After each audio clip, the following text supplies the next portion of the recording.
Even if D.C. Republicans were to back down, conservative majorities in the states are already moving forward. Since January 1st, state legislatures have filed 63 bills to restrict abortion or access to clinics that provide it. Many of these are so-called trap laws, which target providers with regulations that all but force them out of business. Mary H.K. Choi went to meet one clinic owner in Alabama who's struggling to stay afloat. So this is what a $20,000 fireproof closet looks like. I guess they were scared that the condoms will spontaneously combust. Dalton Johnson is the owner of Alabama Women's Center, the last abortion clinic to open in the state. That was in 2001. What can I help you with? My name is Dalton. I'm the administrator here.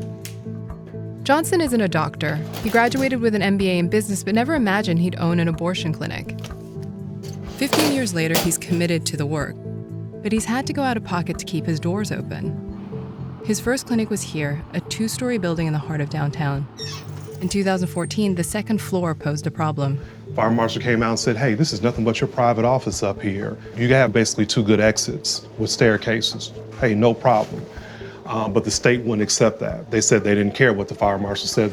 The state told him he needed 2 separate staircases that led outside. He couldn't afford the renovation and was forced to shutter while looking for a new space.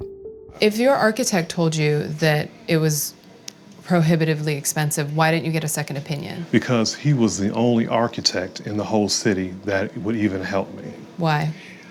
Because the protesters, they harass everybody, and that's a reason why these laws are in place. And that's, part of the cost of it being so expensive to operate these clinics, because it's just not like a regular business where you can look in the phone book and call Roto-Rooter or Mr. Rooter up. After pouring $75,000 into the old clinic, $650,000 to purchase a new building, and months of zoning battles and red tape, Johnson finally reopened on Sparkman Avenue, across the street from what is now an elementary and middle school. 2 years later, a new law threatens to shut the clinic down again. It's been one thing after another. I mean, you can almost kind of look at the rules and regulation book. When I opened the clinic in 2001, it was, maybe 20 pages. Now it's 50 pages or thereabouts. And, you think that you would eventually get to a place where they would say, okay, we can't pass any more laws, this is it. But then they come up with something else, like the 2,000 feet bill. In May, Alabama Governor Robert Bentley signed a law that forbids health centers that offer abortions to operate within 2,000 feet of a public school. The same rule applies to where sex offenders can live. It's offensive for myself, it's offensive for the patients. We are providing medical care here, just as the dentist's office is, just as the chiropractor, and to put us in the same category as a sex offender is just ridiculous. Johnson decided to challenge the 2,000-foot law in court. The ACLU agreed to take on his case pro bono. Andrew Beck is Dalton's attorney. What's surprising about this law is that it was sponsored by the anti-abortion protesters who protest outside the clinic. And so they were using their own protests as the reason to close down the clinic. In other words, it's not the proximity of the abortions that was the problem.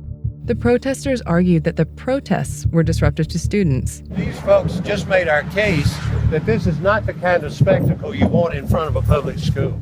It gave perverse incentives to the protesters outside the abortion clinic. As trap laws go, this one is effective. It would force Johnson's clinic to close, as well as another clinic in Tuscaloosa. These 2 locations perform almost 70% of abortions in Alabama. In a state like Alabama, where there are just 5 abortion clinics, even though Roe versus Wade is currently in effect, the promise of Roe is more theoretical than real for some women. And we know that politicians are emboldened after the election. In October, a U.S. district judge granted Johnson a preliminary injunction against the 2,000-foot law, which lets him keep his doors open for now. The state has already appealed the case and declined our request for comment.